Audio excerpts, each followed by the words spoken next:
Did you know that 59% of indie game developers work on their projects solo? It's not a totally shocking statistic. In fact, many of the indie games we know today were made by just one person. While you can definitely accomplish a lot by working on your project solo, you can accomplish way more working in a team setting. It's something I've come to realize after forming my own indie game studio. I'm Tyler Watts. I'm an independent game developer focused on empowering aspiring game developers everywhere. It wasn't always that way though.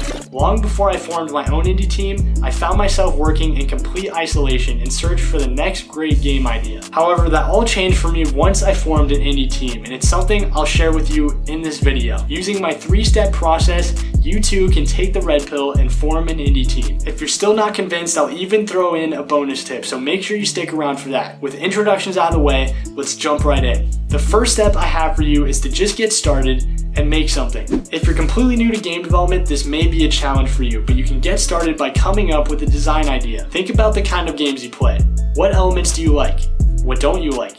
How can you put your own unique spin on it? From there, organize your thoughts in a game design document so you have something to refer to and share with potential prospects. If you have development experience, you can take the design process a step further and begin prototyping. As you prototype, think critically about the design you have. Ask yourself the following questions.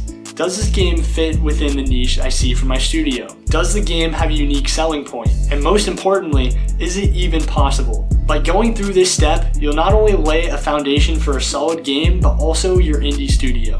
And from there, the options are limitless. While designing and prototyping is important, it's even more important you follow through with the next step, which is joining a community. If there's one thing you can do to kickstart your indie dream, it's this. I've even created a video on the topic already, so go ahead and watch it if you haven't already. There are all kinds of different communities that you could join. You could join your favorite game dev YouTubers community Discord server, for example, link in the description.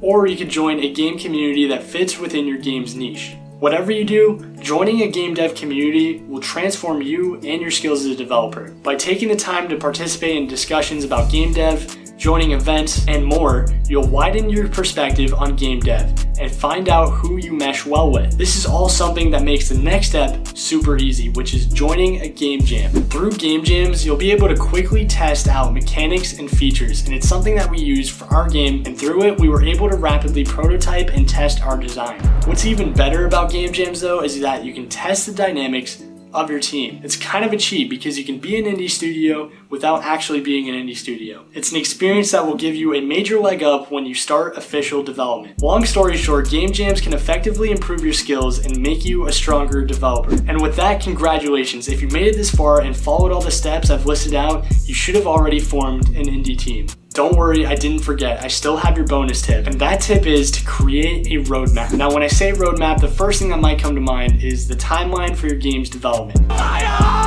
Great example, am I right? What's even more paramount though is a roadmap for your indie studio. Start thinking about where you see your game studio in a year, 5 years, or 10 years. Craft a vision and share that with the rest of your team. This way, you'll be united on any future projects and make sure everyone's on the same page before jumping into development. Once you've narrowed that down, look into filing what's called an LLC, or a limited liability company, which separates your personal assets from your business. And with that, you should be able to dive right in and start developing. If you enjoyed this video, I actually make videos like these every week, focused on empowering aspiring game developers like you everywhere. So if you don't want to miss another one, be sure to like, share, and subscribe down below.